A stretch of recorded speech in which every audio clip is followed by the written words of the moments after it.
Hello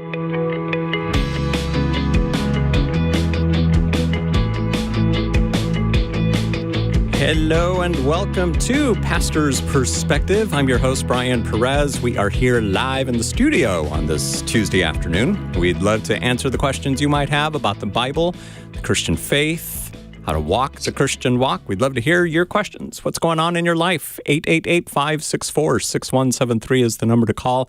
Maybe you read something in your devotional this morning or heard something here on the radio or saw something strange on YouTube. Let's discuss it at 888-564-6173. Answering your questions today, we've brought in Richard Cimino. He is one of the assistant pastors at Calvary Chapel, Costa Mesa. How are you, Richard? Doing great, thanks. Great to have you here, sir. All is good. And Bruce Zachary joins us once again. He's the senior pastor at Calvary Nexus, which is in Nexus, California. No, it's in Camarillo, California. So if anybody's planning a road trip this summer up north, and it's going to involve a weekend stay, you can go visit their church there, Calvary Nexus. How are you, Bruce? Yeah, doing great. Really looking forward to spending time with you and Richard, Brian, and of course our guests. Yes, indeed. 888-564-6173 is the number to call. If you're watching us online, Facebook, YouTube, or Instagram, the number's right there on the bottom of your screen. There's also a QR code that you can scan, and that'll take you to the page on kwave.com where you can submit a question online. That's not the best way to get an answer because we prefer to dialogue with you. So call us. 888-564-6173 is the number to call.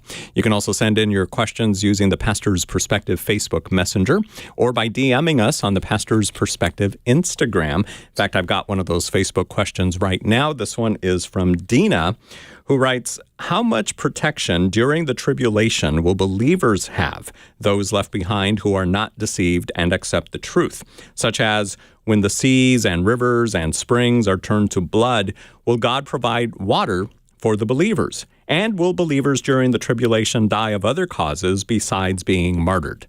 Bruce, what do you say to Dina?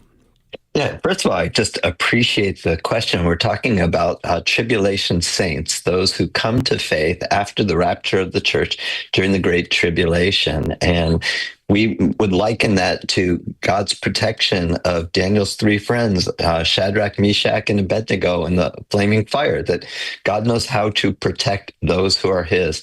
And in regard to the judgment of turning seas into blood and rivers into blood, bodies of water, we see that when the first plague was visited upon the Egyptians, as the Nile was turned into blood, that God provided water for his people. That God knows how to protect and God knows how to provide. And we're not told all the details in Revelation, but we can have confidence that God is going to protect those who are his. Richard? In regard to martyrdom, go ahead, Bruce. We do see that there are those who are martyred, tribulation saints who are martyred for their faith, but we could also presume that people will be dying of other causes during the Great Tribulation. There's going to be, unfortunately, quite a lot of bloodshed, quite a lot of loss of life in that time, the judgment. Yes, indeed. Yeah, Richard? yeah. That's great, Bruce. I agree with all of it. And I was just thinking about the latter, the last statement that you made. Even as believers today, we're not, because of our faith in Jesus, we're not exempt from suffering and death by pestilence, famine. I mean, there are Christians that starve to death. There are Christians who die in pandemics. And so we're not given any information that would be different during the Great Tribulation. In fact, it would just the brokenness of the planet is going to be so radical we can't even begin to comprehend it. And but as you said, God has preserved his people before and has his ways and means to do it. And we leave that, I think we leave that and rest in the sovereignty of God in this thing. So yeah, Bruce. Yeah, we all see, obviously, this is not the Great Tribulation, but there is tribulation on the planet. And I think the most recent statistics that I saw from Open Doors, which I believe was published at the end of 2023, 1 in 7 Christians were being persecuted on the planet, which is just a remarkable thought to consider. You know, of an estimated 2.2 billion believers, 1 in 7 are being persecuted in diverse places. Yeah, and you can keep up with the persecuted church on the Open Doors website, which is opendoorsUS.org. It's a great resource. And the World Watch list, yeah, that's something that they publish about once a year, and you can get all the details there. Yeah. All right. Who is that? Dina. Yeah, Dina, thank you for sending in your question on the Pastor's Perspective Facebook Messenger. And here's another one that was sent in that same way. It's from Archie in Roanoke, Virginia. I wanted to ask if you would please speak to the theory that Jesus has already come back and we're actually living in the tribulation or millennial reign. I've kind of looked at this before but didn't get very deep, and I want to start at least having a good explanation why I know this is not the case, and I want to get it from the pros. Thank you all. Bruce, what do you say to Archie? Yeah, it's kind to be thought of as a pro. He must have thought that someone else was hosting today. Archie, I appreciate the question. I appreciate Dina's question as well. In Matthew 24, Jesus gave the Olivet Discourse, what we know as the Olivet Discourse, as he was telling his disciples what would be the signs preceding his return and trying to address their question when this was going to happen. And during that discourse, he tells them that there's going to be false Christ, false messiahs. The people will say that the Messiah is here, the Christ is there, and don't believe them. And the reason that we know that those prophets are false and they're false messiahs is that when Jesus returns, his second coming, everyone's going to see it like lightning filling up the sky. It's going to be evident to all. And that is one way that we know that claims of Jesus making a secret appearance to a particular group, whether it's a cult or some other group engaged in some form of mysticism, why it's a false claim. Jesus warned us in that Olivet Discourse how we would know it was false.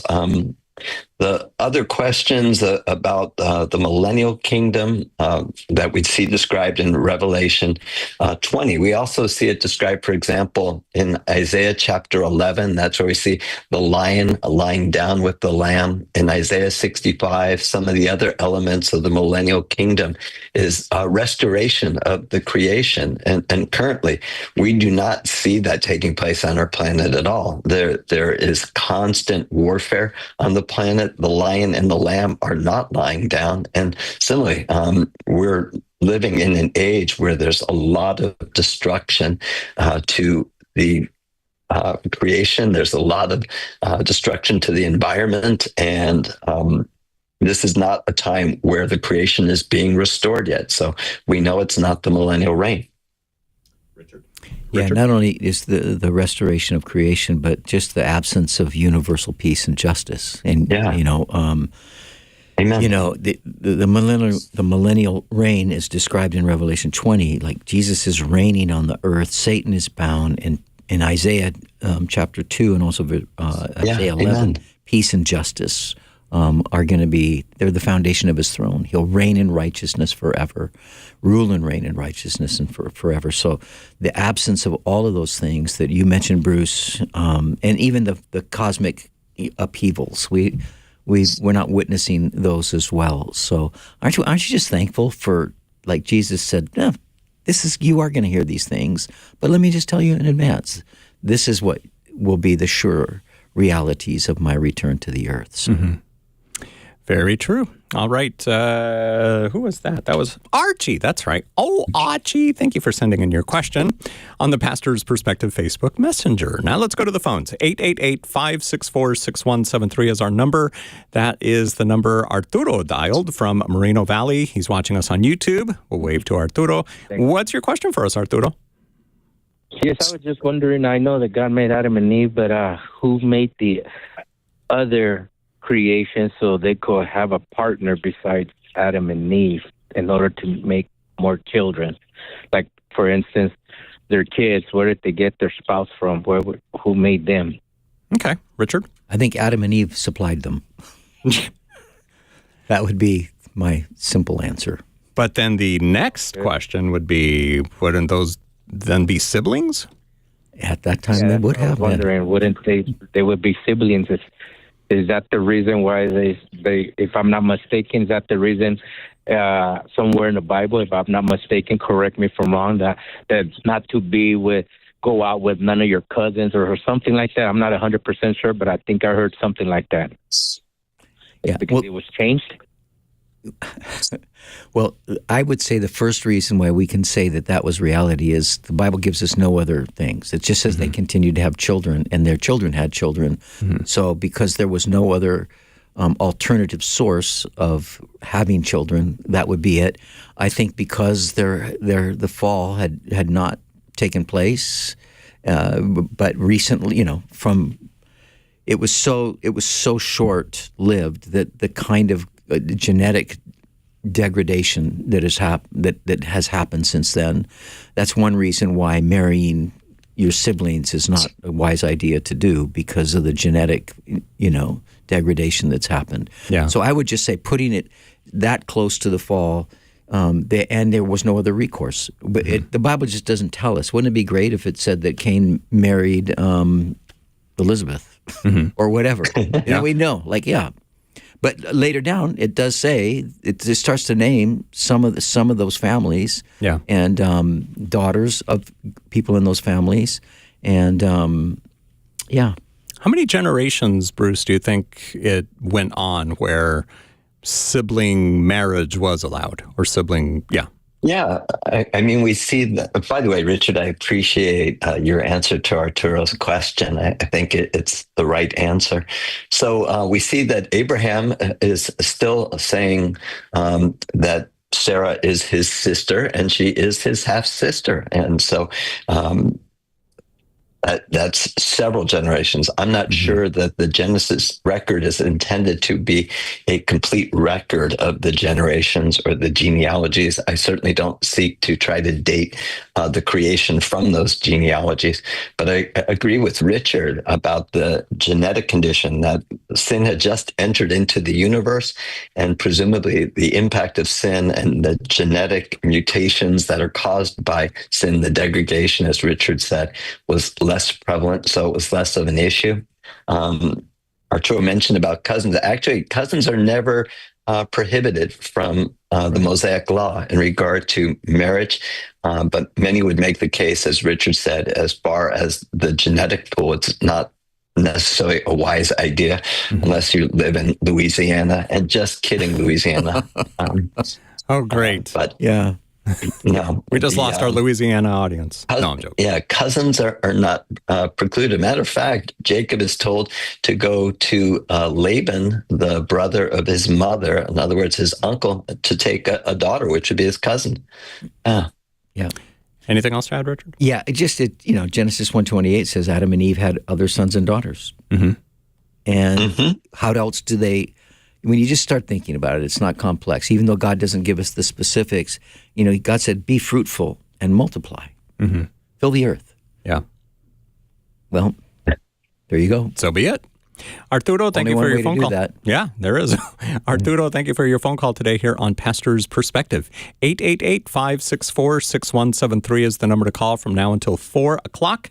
And here's another question that was sent in online. It is from Shauna, who listens in Rialto on FM 107.9 K-Wave.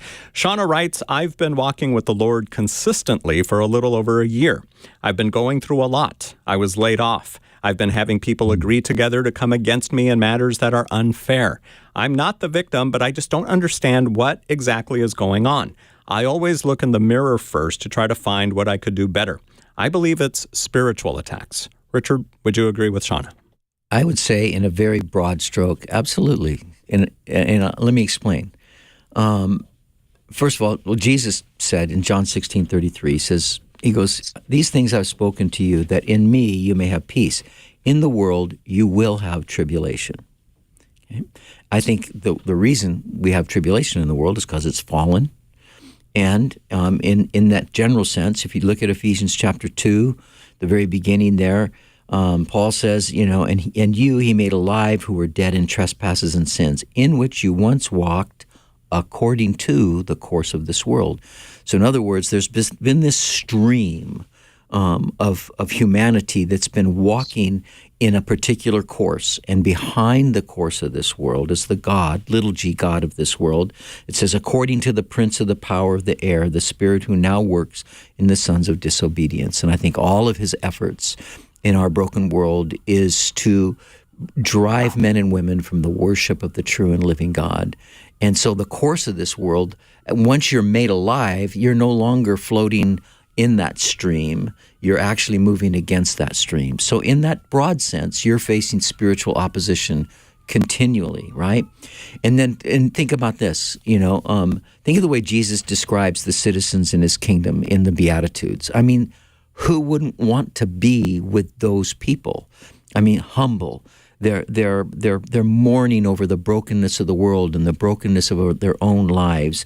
They're merciful or compassionate. They're meek. They don't want to use power to disadvantage anybody. They don't want to trample over people. They're willing to trust God with their successes and with their gains. But Jesus, then he went on to say, he says, you, these citizens in my kingdom, you are the salt of the earth, and you're the light of the world. And we are living as light in the world in a dark world. And I want you to consider the fact that, like, if you're in a very dark room for a period of time, but your eyes are open, your pupils dilate to get any little bits of light they can get. Mm-hmm. If somebody flips on that light, it's very uncomfortable. It's literally physically uncomfortable. You usually throw things in that direction of the light switch, right? And then when you think about, like, if you have salt and you have a wound, salt stings. Salt's a cathartic. It's a very good thing that salt can cleanse, but it cleanses. The stinging you feel is the cathartic influence of the salt.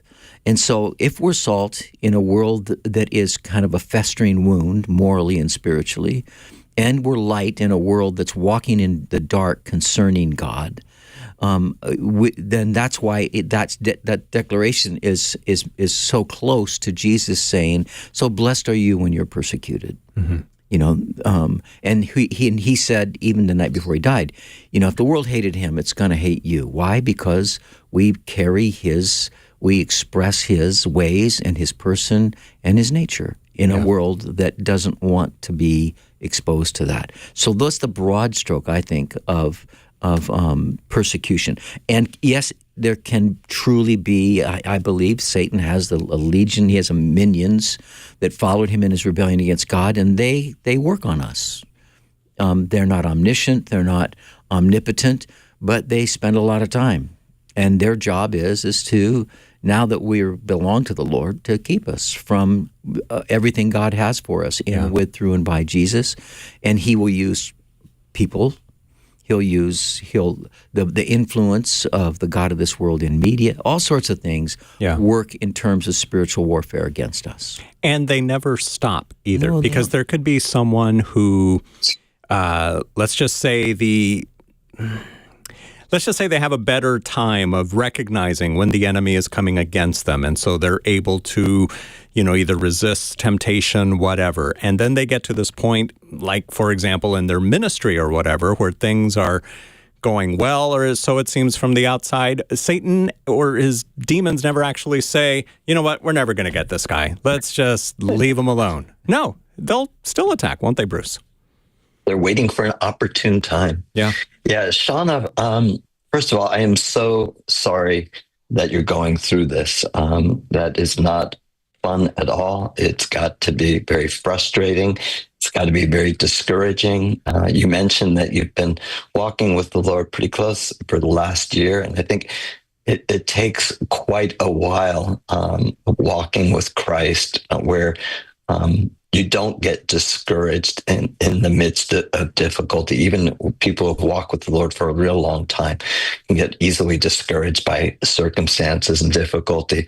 I also just want to commend you that you've been walking close with the Lord the last year. I also want to commend you when the question was asked that you said you were willing to look in the mirror, that's your MO, to look in the mirror, to ask, is it I? Where am I at fault? And that's really commendable. I think whenever I receive some type of criticism, I always want to look for at least a kernel of truth and then let the chaff blow away and grow from the truth. And So I commend you for doing that as well.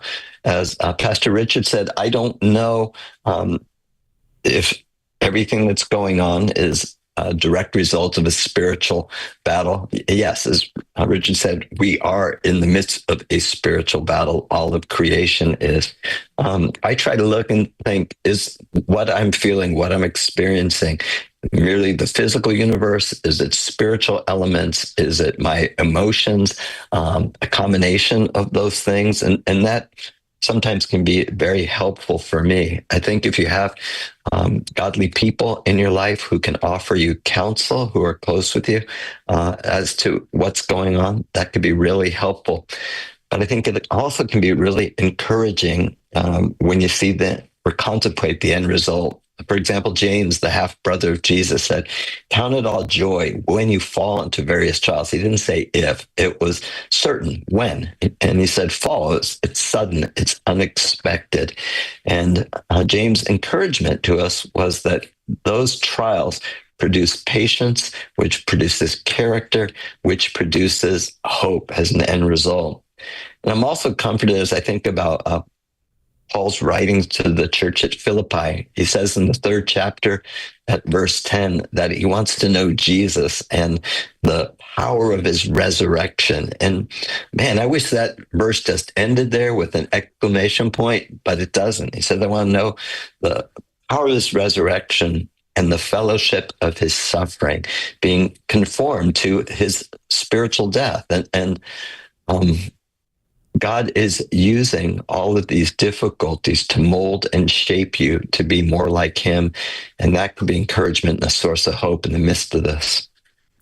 Shauna, thank you for sending in your question on the kwave.com Pastor's Perspective page. And everybody listening and watching, please keep Shauna in your prayers. 888-564-6173 is the number to call us today. We're going to be in the studio for another 35 minutes or so. 888-564-6173. That number is good right now if you're watching on Facebook, YouTube, or Instagram as well. So call in, ask your question. We've got Richard Cimino and Bruce Zachary here. Renee calling in from Orange County, California, listening on FM 107.9. Hello, Renee. What's your question for us today? Hey, pastors. Thank you for taking my call. So as far as I know, God is good, and everything that comes from God is good. So nothing bad can happen that God created, right? Because he's not going to forsake us. So along with that, I understand that sin entered the world through Adam and Eve eating of the fruit. But Satan was the one that tempted Eve. So that in itself was sin on his part, and he fell from heaven because of his pride, which is sin. So how is it that sin was in heaven for Satan to become prideful? Yeah, great question. Bruce, what would you say to Renee? Yeah, Renee, I appreciate the question. Yeah, so we see in the planet Earth, which is a part of God's creation in our universe, that the very first time that sin enters into that part of God's creation is a result of what we see in Genesis chapter 3, the rebellion of Adam and Eve, where they have just one rule, and don't eat of the fruit of that tree, the tree of knowledge of good and evil. And as soon as they violate, as soon as they rebel, as soon as they neglect this command in willful violation, sin enters into our world and our creation is marred. But in regard to when sin first occurs in God's creation, we don't know. We know that Lucifer's rebellion against God precedes his being cast out of heaven. And it appears from Revelation 12 that he leads 1/3 of the angelic host in rebellion against God. And that rebellion, that willful failure to yield to God, an intentional rebellion, is sin, and it's preceding what happened in Genesis 3. And so sin is anytime we are rebelling against God's authority, whether it is unintentional or willful. Richard? Yeah, and I think that, if you keep taking that question, try to work it backwards as far as you can. And Renee, you kind of said, well, how did that happen?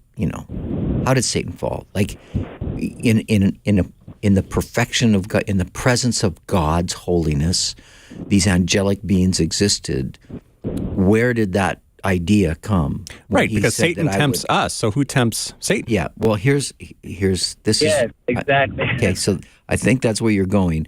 I want to recommend to you a book called The God I Don't Understand. And it's by a guy named Christopher Wright. He's a profound theologian, an Irishman. If you like to listen to audible books, this is one to get. It's him. He reads it himself? He reads with it his himself Irish accent? with his Irish lilt. Yes. And you just don't want to stop listening. And there's such a gentleness to him, but such a clarity. And he says this in chapter 1. He says, "It seems to me that when we read the Bible asking God, where did evil come from? How did it originally get started? God seems to reply, that is not something I intend to tell you. In other words, the Bible compels us to accept the mystery of evil. Notice, I do not say compels us to accept evil. The Bible never does that or asks us to do so. We are emphatically told to reject and resist evil. Rather, I mean that the Bible leads us to accept that evil is a mystery, especially in terms of its origin, a mystery that we humans cannot fully understand or explain." That's so helpful. It's just so, thank you. So I got to start with what I do know. Mm-hmm. And I'm not going to start working from what I don't know. I can't remember who said this once. And Bruce, if you ever heard the reference to it and know where it came from, but it goes something like this. You don't try to understand something by grasping in the dark. Like, don't start from the dark and try to work towards light. You start from light and work towards what's dark. And so when God says, I'm not giving you that light, well, then we're just going to be groping in the dark to find some answer to something he hasn't given us light on. But when we want to walk in the light of what we do know. What we do know about God is everything that needs to be known about God to have life with him forever. And so I would really encourage you. You're not the first person to ask that question. You won't be the last one. At times, there's going to be times when I'll kind of go, I'll ask questions like that. Like, I wonder why we don't know about that. Where did that really start? But if we don't know and God hasn't said, then that's the place where he goes, just trust me. That's not what you need to know. I want you to major on what I want you to know, and I've given you that in the person of my Son and in the pages of my Word. That's such a good point. Bruce, what would you add? Yeah, I appreciate the question, Renee, and I commend you for just pondering that and seeking to discern. It appears that God gives human beings moral agency. In other words, the capacity to make moral decisions that have implications, as well as the capacity to know right from wrong. And absent that moral agency, what sometimes gets referred to as free will, that our love for God couldn't be tested. In other words, if we were compelled to respond in a certain way, didn't have moral agency, then our love would not appear real as a response, as a result of moral agency. And similarly, it appears that the angelic beings also have moral agency. As a result of that, people and angelic beings made choices and make choices, and that display love for God, worship for God, or rebellion against God. And that's really the essence of the progeny of sin, or rebellion. Renee, thank you for your phone call today on Pastor's Perspective. The book that Richard mentioned is called The God I Don't Understand, Reflections on Tough Questions of Faith. It is by Christopher Wright, W-R-I-G-H-T. And Richard recommends you listen to it on audiobook because you'll hear Mr. Wright's Irish accent. I don't listen to audiobooks. They're just not my thing. They put me to sleep. But this one, I think I just might give this one a listen. You need to. Yeah. The God I don't understand. Box of Lucky Charms. Perfect. I like that. All right, Tribulation. You just dated yourself. Yeah. 888-564-6173 is the number to call. We are in the middle of a great episode, and why don't you participate? We would love to hear your questions. Andrea, you'll be coming up first after the break, and we'll be back with your questions as well. 888-564-6173. Richard Cimino and Bruce Zachary answering your questions today till 4. 888-564-6173.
Craving a bowl of Lucky Charms. What in the world? Thank you, Bruce Zachary, for that. Bruce is the pastor of Calvary Nexus in Camarillo, California, and he joins us today on Pastor's Perspective. In the studio here, Richard Cimino, one of the assistant pastors at Calvary Chapel, Costa Mesa. I'm your host, Brian Perez. We've got about 25 more minutes to go.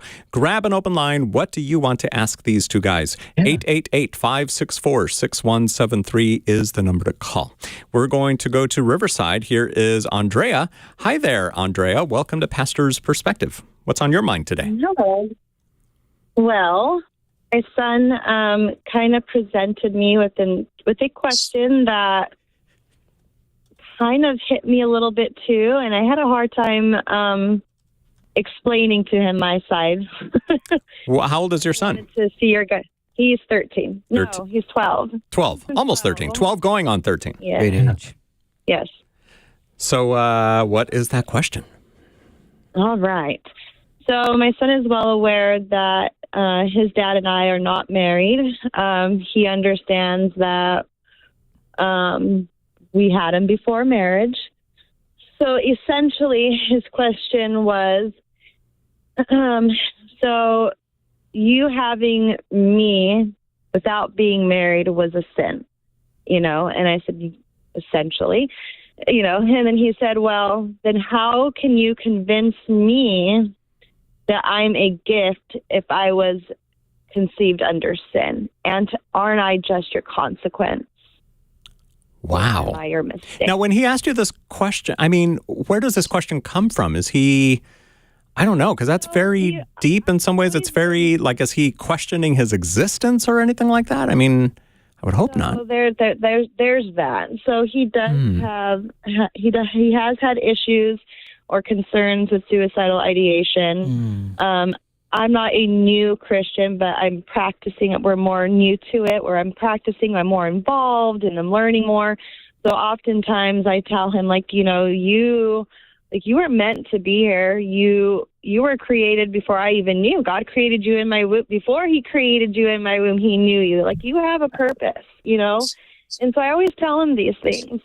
But he also likes to challenge me in the sense of I'm trying to give him biblical, advice on how he should do things. And then he comes back at me with, well, you and Dad aren't married, and, well, you guys had me before marriage, so I'm a sin, or am I a mistake? And then when I tell him you're a gift from God, he questions that. How can you consider me a gift from God? Why would God gift you me if you were involved in sin, essentially? So, Richard, what would you say, first of all, to Andrea? Well, there's a lot of nuance here. Yeah. That's a lot of ground to cover. First of all, thank you for calling. Yes. And thank you I just for being honest and sharing this. Yeah. And we surely want to be praying for your son and with any kind of suicidal thoughts and ideations. It's heartbreaking to think that that's epidemic in amongst teens today. Yeah. And we'll be praying for you because, being the parent. So let's just start with, how can I have value in a world if I was illegitimate? And I think the starting point is God alone is the author of life.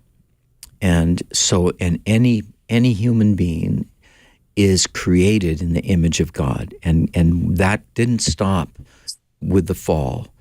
In fact, it's after the flood where God tells Noah, look, you shall not kill anybody because they're bearing the image of God. That's post-flood, right? So even fallen mankind still bears the image of God. And granted, in many ways, we don't bear it perfectly. We distort his image, and some people, in some ways, even unbelieving people, image him well. With their generosity, with their kindness. You can meet a lot of unbelieving people, and you can see the image of God still there in their lives, though they're not yet born again, and they're not yet adopted children of God, reconciled to God, members of the household of God, citizens in the kingdom of God, but yet they still do bear the image of God. And so what you want to communicate to him is there is not a human being breathing that is not an image bearer. And that is his great value. That gives him the value that is so great that God would say, I will come to rescue you from the consequences of sin. That's the value. How valuable is he? Look at the price that God paid so that he could belong to God. Yeah. And that's for everybody that's walking on the face of the earth. So that to me is the starting point. Bruce, I don't know how you want to chime into that layer of this onion, but Bruce, maybe what you can do is just direct your answer right at Andrea's son. Like if he was the one calling, maybe Andrea will show this to him on YouTube or Facebook. And I'd love to. First of all, I just want to encourage you, Andrea. I greatly respect your vulnerability, your transparency. I greatly respect your son at 12 years of age. It's just reminding me of Jesus in the temple questioning the rabbis. Yep. And he's deep, and he's thinking existential questions, philosophical questions that are really deep. I think, as a person of his age, as you contemplate just life, and you recognize that suffering is inescapable. If you were to ask the question as a philosophical idea, is it right for any parent to bring a child into the world knowing that that child is going to experience suffering? And in general, on balance, the degree of suffering and the degree of pleasure or joy are both going to be about the same. Is it selfish for any parent to bring a child into the world? And as a philosophical discussion, you could argue both of those positions. It's wrong, it's right. The thing that changes that discussion is the gospel, because you can't get into his world, the world which is to come, without going into this world first and experiencing suffering.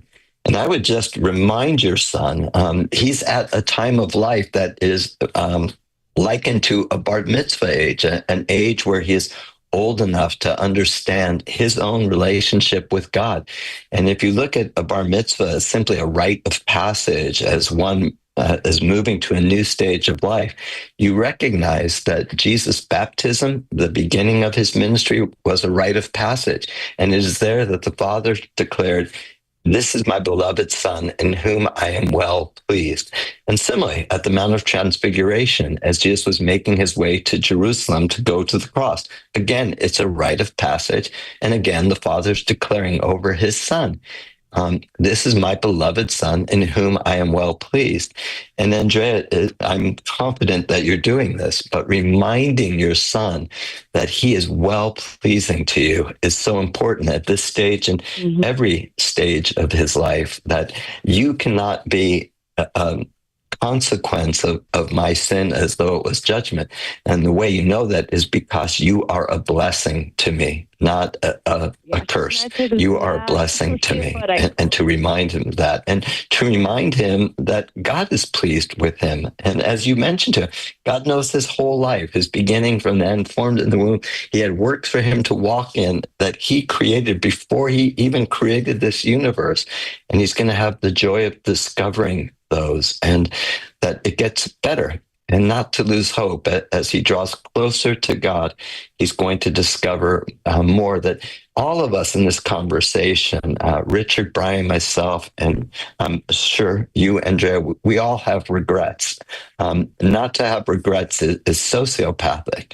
So to have regrets in life is part of the human experience. As we walk closer to Christ in greater obedience to Christ, we reduce our regrets. And it's okay to say to your son, yeah, I regret that I wasn't married, or words like that, but I don't regret that you're my son. That's great. Anything to add, Richard? Are we correct? Am I hearing you correctly when you say you're still presently not married? Correct. Okay. Well, Father is an unbeliever. Mm-hmm.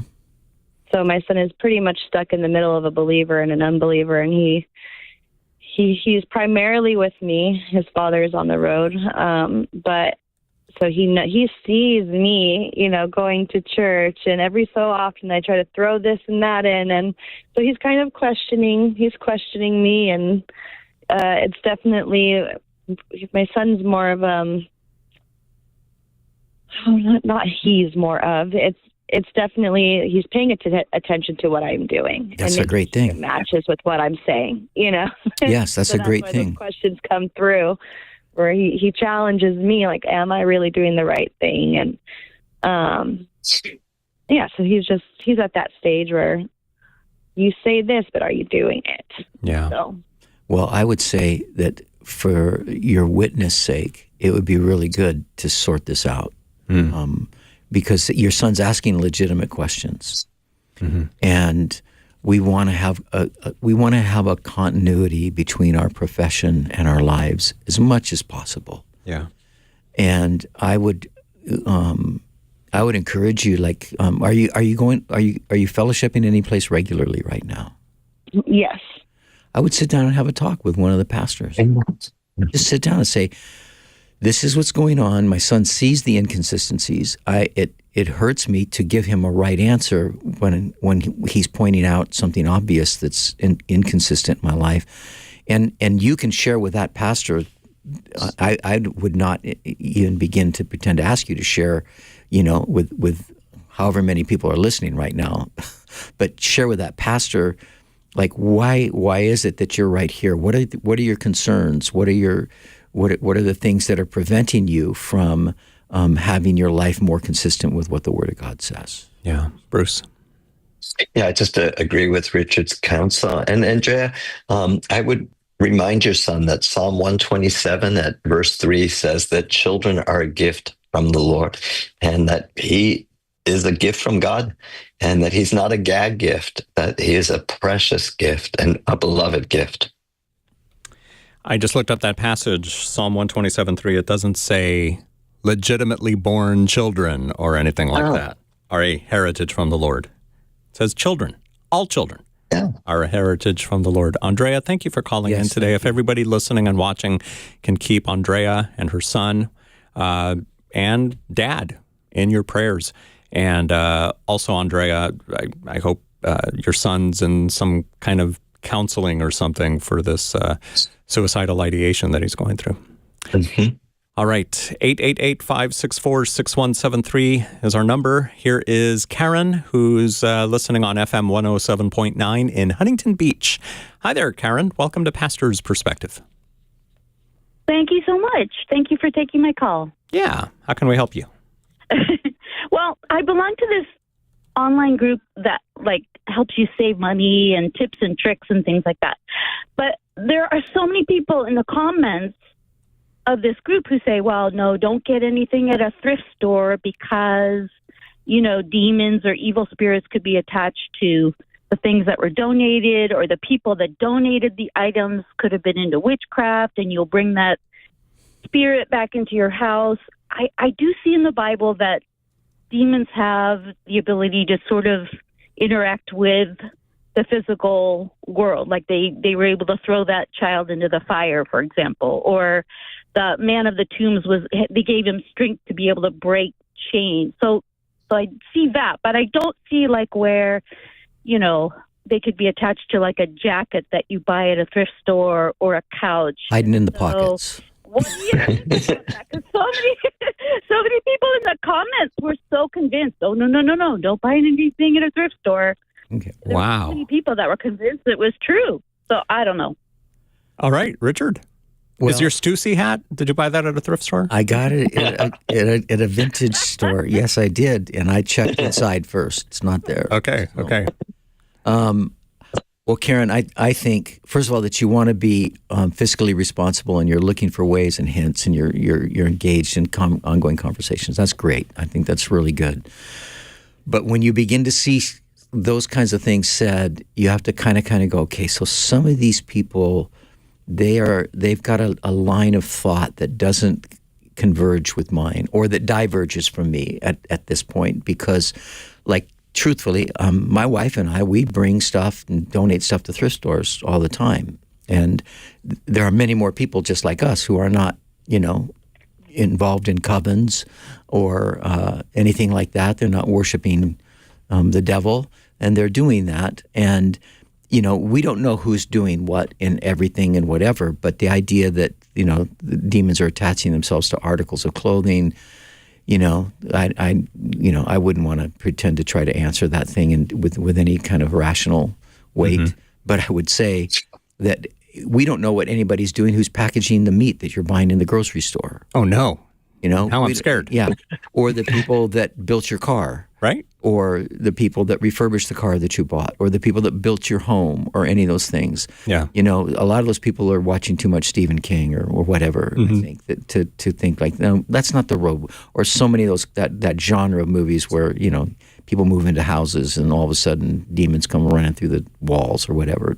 They just need to take a breath. Yeah. And you just have got to discount whatever's going on there. There's some credibility issues if that's the thing that you want to be leaning hard on. Yeah. Now we know Bruce is okay. He's wearing a T-shirt right now that you can see on Facebook, YouTube, or Instagram. It says "Love God, love neighbor, repeat." So even if he got it at a thrift store, it's blessed. By the way, right?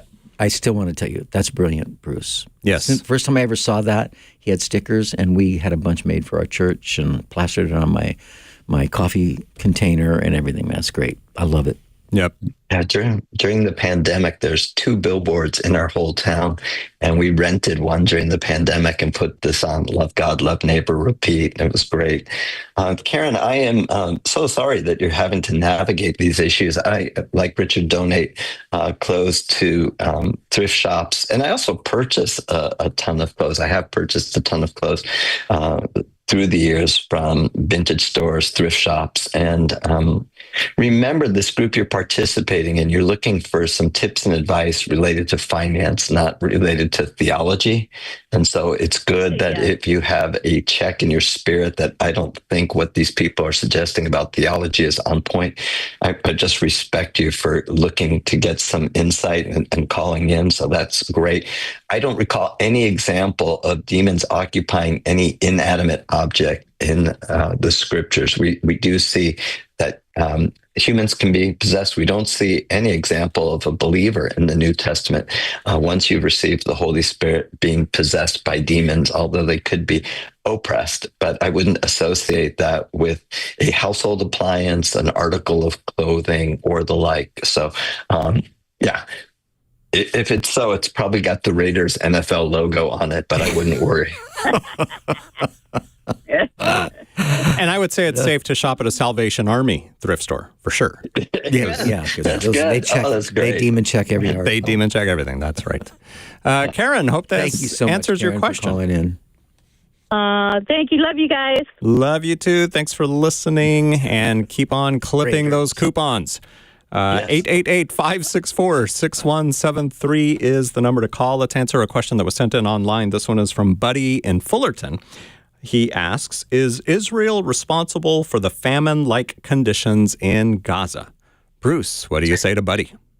Yeah, so this is a complicated question. I appreciate the question. I would say certainly Israel has some part in it, but it's important to recognize that the Hamas attack on October 7, 2023, where over 250 Israeli citizens were taken hostage, is a declaration of war against the nation state of Israel. And Israel has declared war against Hamas in response. Israel has consistently asked for the release of its hostages and has promised a cessation of the war. In exchange, Hamas has refused to release the hostages. Israel's decision to attempt to liberate hostages and continue to try to eliminate Hamas in the midst of this war has resulted in horrendous conditions for Palestinians as well as the region, and efforts by various parties, including the United States, Israel, and Egypt, to bring in relief. The United Nations food and other relief has been primarily blocked by Hamas as a terrorist organization. So yes, I would say that Israel has some responsibility for what is going on there in the Gaza region, but I would say that the greater weight of responsibility rests squarely on the shoulders of Hamas as a terrorist organization that is dedicated to the elimination of Israel.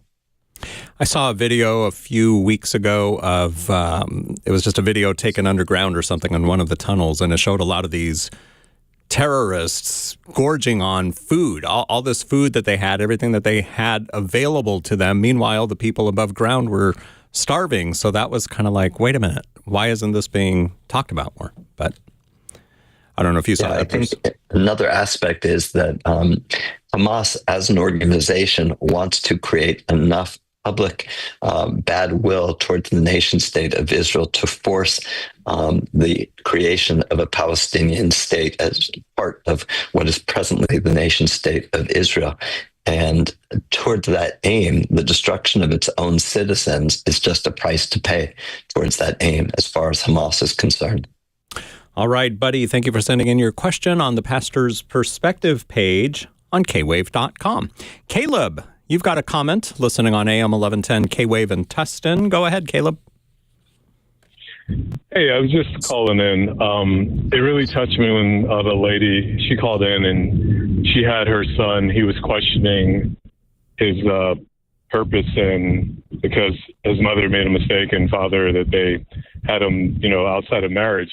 The scripture that came to me was Jeremiah 1:5. It says, before I formed you in the womb, I knew you. So you guys said something awesome, that God is sovereign and he's the author of all life.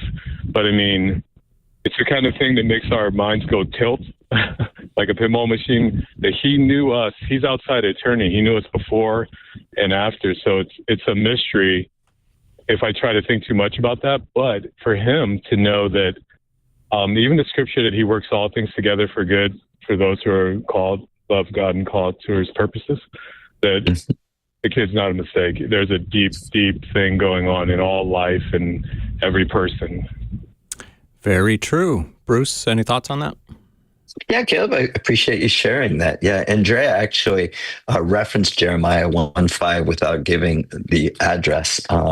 And it appears that she has shared that with her son, which is great. And I agree that God is going to redeem for all those who are his and called according to his purpose. He's in the business of redemption. And so this is not beyond his power and capacity and his love and mercy to redeem. Very true. Caleb, thank you for your phone call today on Pastor's Perspective. I think we have time for one more. This one was sent in on Facebook from Brittany in Antelope, California. She asks, does it really matter if a Christian follows the Shroud of Turin as part of historical research? Not quite sure exactly what Brittany means by that, but I think she just means, should Christians maybe believe that this is true, or should we study it, research it? What do you think, Richard? Yeah. I think I'm trying to kind of figure out, is she asking, is it okay for Christians to research this thing?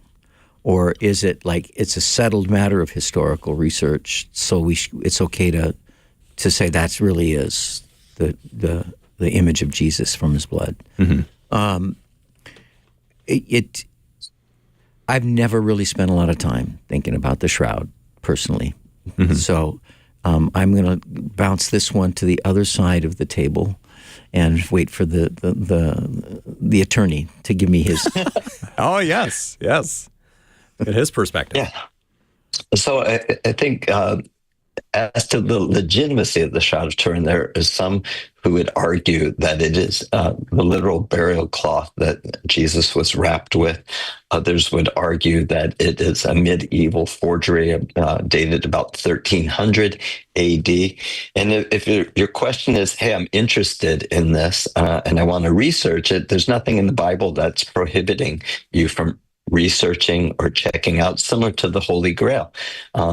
You want to try to avoid making the shroud or any other object an idol. For example, the burial of Moses. No one knows where Moses is buried, and it appears the concern is that the remains of Moses would become an idol to the Jewish people.